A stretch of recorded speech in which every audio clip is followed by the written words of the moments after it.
Have you ever wondered what really happens when you grow old and find yourself completely alone? Not just alone for an afternoon, but waking up to an empty house, eating your meals in silence, and going to bed without a single word exchanged all day? It's something most people don't talk about until it's already happening, and by then many feel lost. But here's the truth. Being alone in your later years doesn't have to mean being lonely. In fact, there are specific things you can do right now that will help you stay mentally strong, emotionally steady, and physically well, even when there's no one else around. In this video, we're going to walk through 4 essential things every older person should do when they find themselves living alone. These are not just feel-good tips or surface-level suggestions. They are habits rooted in real-life experience and grounded in psychological research. Each one is simple, practical, and surprisingly powerful. So whether you're already living alone or you think you might be someday, this video will show you how to make that chapter of your life not just manageable, but meaningful. Because you still deserve peace, purpose, and dignity, no matter your age or who's standing by your side. And stay with us until the very end, because the final tip may be the one that truly shifts how you view solitude in later life. It's something that has helped countless seniors not only survive, but actually thrive in their older years. Let's get started. Number 1, a steady daily routine. One of the first things that starts to unravel when you're left alone in old age is your sense of time. Without people coming and going, without appointments or activities lined up, the days can blur together. You might find yourself eating breakfast at noon, staying in your pajamas all day, or not even realizing what day it is. That may seem harmless at first, but over time, this kind of disorientation chips away at your mental clarity and emotional balance. That's why one of the most important things you can do is create a simple, steady, daily routine. Not something strict or complicated, but a basic structure that gives your day a beginning, a middle, and an end. Waking up at a certain hour, washing up and getting dressed, even if no one will see you, preparing a proper breakfast, setting time aside for movement, a hobby, or just some fresh air, having a fixed time for dinner, and turning off the lights at a reasonable hour. This kind of routine isn't about being busy. It's about giving your brain and body something to count on when your environment is quiet and your social circle has gotten smaller. The predictability of routine can provide the sense of order and calm your mind still needs. Psychologists often say that humans are wired for rhythm, and as we get older, rhythm becomes even more essential. It keeps anxiety from creeping in, helps regulate your sleep, and even supports better digestion and brain function. For example, one man named Walter, an 81-year-old widower, shared how after his wife passed, he lost all track of time. Days became a fog, but once he decided to set a daily rhythm, even just making his bed and opening the curtains at the same time each morning, he felt a sense of control return. Eventually, he added morning walks and evening tea. These small anchors gave shape to his days, and with it, a greater sense of peace. When you're left alone, it's easy to let time slip away unnoticed, but the absence of others doesn't have to mean the absence of structure. In fact, having a rhythm to your day is one of the most powerful tools you have to protect your mental and emotional health. It's a quiet kind of self-care that no one else may see, but you will feel it every single day. Number 2, gentle movement for a stronger body and clearer mind. One of the hardest parts of growing old alone is how still life can become. You wake up, sit in one chair, move to another, maybe walk to the kitchen, then it's back to the chair. Hours pass without much movement. Days pass without much energy, and over time, your body begins to feel it. Your back stiffens, your joints ache, your balance weakens, and before long, even standing up feels like a task. But here's what many don't realize. You don't need a gym membership, a workout plan, or fancy equipment to stay active. What you do need is consistency and the willingness to keep your body moving, even in small, simple ways. Movement doesn't just protect your muscles and bones, it's also deeply connected to your mood, memory, and even how sharp your thinking stays as you age. Walking to the corner and back, stretching your arms while the kettle boils, standing up and sitting down 10 times in a row from your favorite chair, all of this sends a powerful message to your body. I still need you. In fact, studies have shown that light daily movement in older adults can lower the risk of depression, improve sleep, and even delay cognitive decline. That means staying active isn't just good for your heart or legs, it's good for your peace of mind. Take Elenia, for example, a 78-year-old living alone in a quiet neighborhood. After her husband passed, she rarely left the house. Her knees began to ache, and she felt tired even after resting. Then one morning, she decided to walk to her mailbox. The next day, she did it again. A few weeks later, she was walking the block. It didn't change her life overnight, but it gave her something to look forward to each morning. She said she felt more awake, less anxious, and proud of her body again. This isn't about becoming an athlete, it's about preserving your independence. When you keep your body active, you're not just stretching muscles, you're stretching time. You're giving yourself more years with more freedom, more days where you can rise from bed without help, make your own meals, water your own plants, and perhaps just as important, gentle movement connects you with the outside world. A walk around the block might mean seeing a neighbor, feeling the sun, hearing the birds. Those tiny moments matter. They remind you that even if you're living alone, you're still part of something larger. So move a little every day, not because someone's watching, but because you're still here, and your body, no matter its age, deserves to be used, respected, and cared for. If you're still watching this video and finding these insights valuable, please comment number 2 below to let me know you're here. And if you haven't subscribed yet, I recommend you subscribe and turn on the bell so you don't miss any videos. Your support helps us continue creating good content to inform and inspire you. Now, let's move forward. Number 3, meaningful connection in small, steady doses. When you grow older and live alone, the silence can be a strange companion. Some days, it feels peaceful. Other days, it feels like a weight on your chest. You might go hours, even days, without hearing your name spoken out loud. And even if you're someone who values independence, there's a point where too much isolation begins to chip away at your emotional well-being. But here's something many people get wrong. Staying connected doesn't mean you need a big group of friends or constant social activity.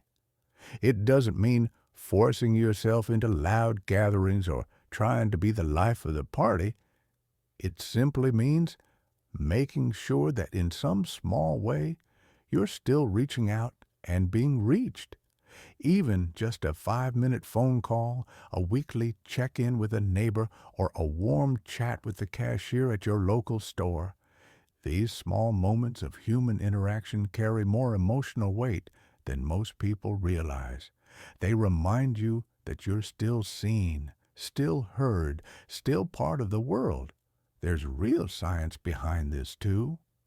Studies show that older adults who maintain even light social contact have better immune systems, lower rates of depression, and even a reduced risk of developing dementia. That's not a coincidence. It's a reflection of how deeply we are wired to stay emotionally connected.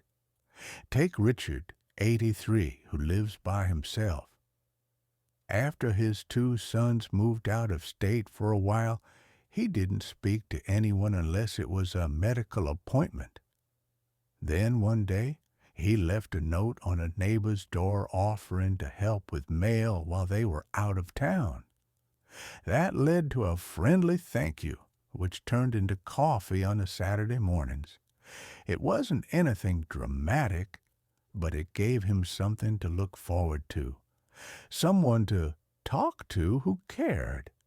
If there's someone in your life you haven't spoken to in a while, consider picking up the phone. If there's a neighbor you wave at from afar, try saying hello and asking about their day. These gestures don't just benefit the other person, they breathe life back into your own heart. There's also beauty in building connection through shared purpose. Many older adults find that volunteering or mentoring, whether it's reading to children at the library or just listening to someone who needs an ear, gives them a sense of contribution. You may be alone in your home, but your presence, your story, and your wisdom still hold value. Loneliness is not about how many people you're surrounded by. It's about feeling disconnected, and that feeling can be changed even with one conversation, one kind gesture, one new routine. So reach out, even if it feels a little awkward. Extend the invitation, even if it's just for coffee or a walk. Staying socially connected isn't about avoiding solitude. It's about making sure that solitude never turns into emptiness. Because you deserve to feel close, needed, and remembered, no matter who you live with or without. Number 4, a personal purpose that gives you a reason to get up. There's a quiet danger in old age that doesn't get talked about enough. It's not just loneliness or physical decline. It's the loss of purpose. When the job ends, the house goes quiet, and people stop depending on you, it can start to feel like you're no longer needed, like the meaningful part of life is behind you. But let me tell you something important. That feeling is a lie. Purpose doesn't retire, and it doesn't disappear when others stop asking for your time. It simply changes shape, and when you're living alone, finding that new shape becomes one of the most powerful things you can do for yourself. Purpose doesn't have to be grand. It doesn't need applause. It just needs to matter to you. It could be something as simple as writing letters to your grandchildren, growing tomatoes in your backyard, keeping a journal, or restoring an old table. Maybe it's calling someone each morning just to check in, or recording your life story so your family knows where they came from. The key is that it gives you a reason to get up, to move, to think, to care. It adds structure to your days and a quiet kind of pride to your spirit. There's a man named Samuel, age 79, who lives alone in a small house in Michigan. After his wife passed, he struggled with a sense of emptiness. The silence felt endless. Then, one morning, he found an old typewriter in his garage. He brought it inside, cleaned it, and started typing up memories. His time in the Navy, how he met his wife, the birth of his daughter. He didn't do it for anyone else, but by putting words on paper, he found peace, meaning, and slowly the house didn't feel so empty anymore. Psychologists say that having a purpose, even a small one, is directly linked to better mental health, lower stress, and even longer life expectancy in older adults. That's because the human spirit was never built to drift. It was built to aim. When you have a purpose, your days don't just pass. They mean something. You're not just existing. You're contributing, even if it's just to your own sense of dignity. And here's something many people forget. Being alone gives you space to explore, to try new things without judgment, to spend time doing what you actually enjoy rather than what others expect. Maybe you've always loved music, but never had time to play. Maybe you've always wanted to learn how to paint or cook something new or read every book by a certain author. This is your time. You may live alone, but that doesn't mean your life. It has to be quiet inside when you find a purpose that speaks to your soul.